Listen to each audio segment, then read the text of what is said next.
National women day, ଯେଉଁଟାକି birth anniversary Sarojini ନାଇଡୁଙ୍କର ଜନ୍ମଗ୍ରହଣ କରିଥିଲେ 1879ରେ, ଆଉ ମୃତ୍ୟୁବରଣ ମାର୍ଚ୍ଚ 2, 1949ରେ।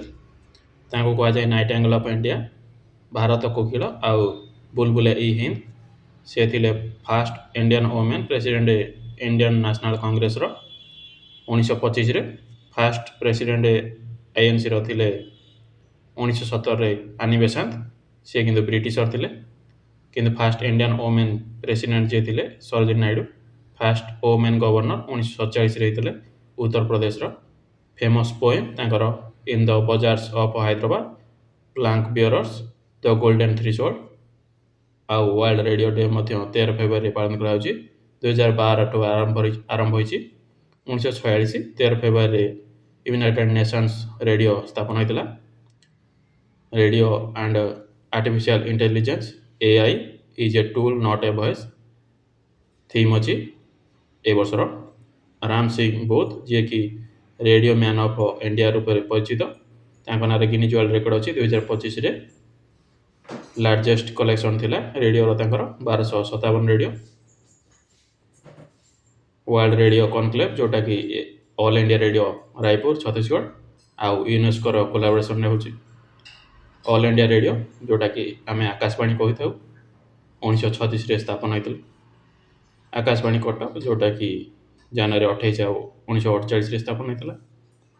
ଇଣ୍ଡିଆ ଲଞ୍ଚ କରିଛି first national biobank for lysosomal storage disorder metabolic disease, ଯେଉଁଟାକି କଜ୍ଡ ବାଏ ଏନ୍ଜାଇମ୍ ଡିଫିସିଏନ୍ସି ଯୋଗୁଁ ହୋଇଥାଏ। ଛୁଆର ଗ୍ରୋଥରେ ଏଇଟା ବାଧା ଉପୁଜେ, ଆବୁନର୍ମାଲ ଗ୍ରୋଥ ହୋଇଥାଏ। ଇଣ୍ଡିଆଜ୍ ଡକ୍ଟର ପପୁଲେସନ୍, ଯେଉଁଟାକି ରେସିଓ ହୋଇଛି 1:811 811 ଲୋକରେ ଜଣେ ଡକ୍ଟର, ଯେଉଁଟାକି ବେଟର୍ ଅଛି ୱାର୍ଲଡ ହେଲ୍ଥ ଅର୍ଗାନାଇଜେସନର 1000 ଡକ୍ଟରରେ ଗୋଟେ 1000 ପପୁଲେସନରେ ଗୋଟେ ଡକ୍ଟର, ତାଠୁ ବେଟର୍ ଅଛି। PNB ଆନାଉନ୍ସ କରିଛି ପଞ୍ଜାବ ନ୍ୟାସନାଲ୍ ବ୍ୟାଙ୍କ, ଯେଉଁଟାକି ସ୍ଥାପନ ହୋଇଥିଲା 1895 ଏପ୍ରିଲ 12ରେ। 132ତମ ଫାଉଣ୍ଡେସନରେ ପାଳନ କରିବାକୁ ଯାଉଛି, କିନ୍ତୁ ଏପ୍ରିଲ 5ରେ ସେ ଗୋଟେ ମାରାଥନ୍ ଆୟୋଜନ କରୁଛି, ଯାହାର ନାଁ ରଖିଛି ସୋଲଜର-ଏଥନ୍ 2026, ଯେଉଁଟାକି ଅନର କରୁଛି ଇଣ୍ଡିଆନ୍ ଆର୍ମ ଫୋର୍ସକୁ। ଥିମ୍ ରଖିଛି run with soldier, run for soldiers. PNBର ହେଡ଼କ୍ୱାର୍ଟର ଅଛି ଦ୍ୱାରକା, ନ୍ୟୁ ଦିଲ୍ଲୀରେ। ଇଣ୍ଡିଆ ପାସପୋର୍ଟ ରାଇଜ୍ କରିଛି 75କୁ। ହେନଲି ପାସପୋର୍ଟ ଇଣ୍ଡେକ୍ସରେ ଇଣ୍ଡିଆ ଅଛି 75ରେ। 56ଟା କଣ୍ଟ୍ରିକୁ ଭିଜା ଫ୍ରି ଆକ୍ସେସ୍ କରୁଛି। ଆଉ ସିଙ୍ଗାପୁର ଅଛି ଟପ୍ରେ, 192 ଦେଶକୁ ଭିଜା ଫ୍ରି ଆକ୍ସେସ୍। ତାପରେ ଜାପାନ ଆଉ ସାଉଥ କୋରିଆ ଅଛନ୍ତି 2ରେ, 187ଟା କଣ୍ଟ୍ରିକୁ ଭିଜା ଫ୍ରି ଆକ୍ସେସ୍। ତାପରେ ସ୍ୱିଡେନ୍ ଆଉ UAE 186 କଣ୍ଟ୍ରିକୁ visa free access.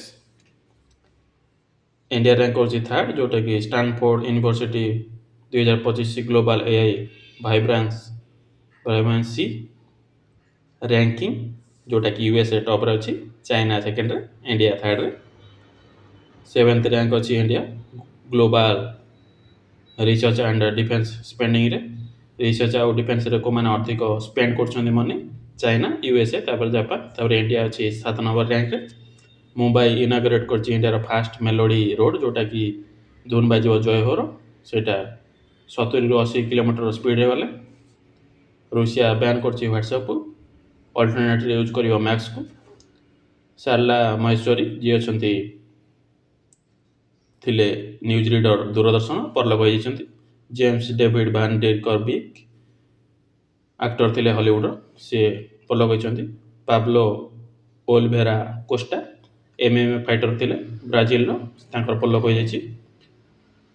Odisha introduce କରୁଛି QR କୋଡ୍ ଜମି ପଟ୍ଟାରେ। ଇଣ୍ଡିଆନ୍ ଏୟାରଫୋର୍ସ IAF ଆଉ royal Thai air force joint exercise କରୁଛନ୍ତି ଷ୍ଟ୍ରେଟ୍ ଅଫ୍ ମାଲାକାରେ, ଯେଉଁଟାକି ଅଛି ଥାଇଲାଣ୍ଡ, ମାଲେସିଆ ଆଉ ଇଣ୍ଡୋନେସିଆ ମଝିରେ। Ministry of home affairs guideline ଜାରି କରିଛି ନ୍ୟାସନାଲ୍ ସଙ୍ଗ୍ ବନ୍ଦେ ମାତରମ୍ ଉପରେ, ଯେଉଁଟାକି ଲେଖିଥିଲେ ବଙ୍କିମ ଚନ୍ଦ୍ର ଚାଟାର୍ଜୀ ତାଙ୍କର ଆନନ୍ଦ ମଠ ଉପନ୍ୟାସରେ। ତାର 6ଟି ଷ୍ଟାଞ୍ଜାକୁ ଡ୍ୟୁରେସନ୍ ରହିବ 3 ମିନିଟ୍ 10 ସେକେଣ୍ଡ, ଆଉ ଛିଡ଼ା ହେବାର କୌଣସି ବାଧ୍ୟତାମୂଳକ ନାହିଁ। ଗୀତ ବୋଲିବାର ନୀତି ନିର୍ଦ୍ଧାରଣ କରାଯାଇଛି ଯେ ଜନଗଣ ମନ ପୂର୍ବରୁ ଏଇଟା ଗାନ କରାଯିବ। ପ୍ରଥମେ ବନ୍ଦେ ମାତରମ୍, ତାପରେ ଜନଗଣ ମନ ନ୍ୟାସନାଲ୍ ଆନ୍ଥେମ୍, ଯେଉଁଟାକି ଲେଖିଥିଲେ ରବୀନ୍ଦ୍ରନାଥ ଟାଗୋର, ସେଇଟାକୁ ଗାନ କରାଯିବ। ତାପରେ ଅଗ୍ନିବର୍ଷା MU ସାଇନ୍ କରିଛି ଇଣ୍ଡିଆନ୍ ଆର୍ମି ସହିତ, ସପ୍ଲାଏ କରିବ ଡିଫେନ୍ସ ମେଟେରିଆଲ। ଅଗ୍ନିବସ୍ତ୍ର, ଯିଏକି ଅଗ୍ନିବସ୍ତ୍ର ହିଁ ତିଆରି କରିଥାଏ ଏ କମ୍ପାନୀଟା। Assam rifles to induct indigenous dog breed, ଯେଉଁଟାକି ଅଣ୍ଡର ଆତ୍ମନିର୍ଭର ଭାରତ, ମାନେ ଭାରତୀୟ କୁକୁରମାନଙ୍କୁ ସାମିଲ କରିବ ଇଣ୍ଡିଆନ୍ ଆସାମ ରାଇଫଲରେ। For the first time Indian air force training ଦେବ ୟୁକେର ୟୁନାଇଟେଡ୍ କିଙ୍ଗଡମ୍ର ରୟାଲ ଏୟାରଫୋର୍ସର ପାଇଲଟମାନଙ୍କୁ ଇଣ୍ଡିଆ ଏୟାରଫୋର୍ସ ଟ୍ରେନିଂ ଦେବ ଫାର୍ଷ୍ଟ ଟାଇମ୍। ଇନ୍ 145 ଇୟର୍ସ, 145 ବର୍ଷରେ ଦାର୍ଜିଲିଂ ଟୟ ଟ୍ରେନ୍ର ପ୍ରଥମ women TTE travel ticket examiner, ଯିଏକି ହେବାକୁ ହେଇଛନ୍ତି ସରିତା ୟୋଲ୍ମୋ। ରିତୁ ତାଉଡେ, ଯିଏକି ବିଜେପିର, ସେ 78th ମେୟର ଅଫ୍ ମୁମ୍ବାଇର ହୋଇଛନ୍ତି। ଆଉ ଡେପୁଟି ମେୟର ହୋଇଛନ୍ତି ସଞ୍ଜୟ ଗାନ୍ଧୀ, ଯିଏକି ଶିବସେନାର। ବେଙ୍ଗଲ ଗଭର୍ଣ୍ଣମେଣ୍ଟ ଆନାଉନ୍ସ କରିଛି ପ୍ୟାଡ୍ ଓମ୍ୟାନ୍ ଅନର କରିଛି ପ୍ରୀତି ମିଞ୍ଜଙ୍କୁ, ଯିଏ ମେନଷ୍ଟ୍ରୁଆଲ୍ ହେଲ୍ଥ ଆୱାରନେସ୍ ଉପରେ ଲୋକମାନଙ୍କୁ ଜାଗୃତ କରିଛନ୍ତି, ପ୍ୟାଡ୍ ୟୁଜ୍ କରିବାରେ ଲୋକମାନଙ୍କୁ ମୋଟିଭେଟ୍ କରିଛନ୍ତି।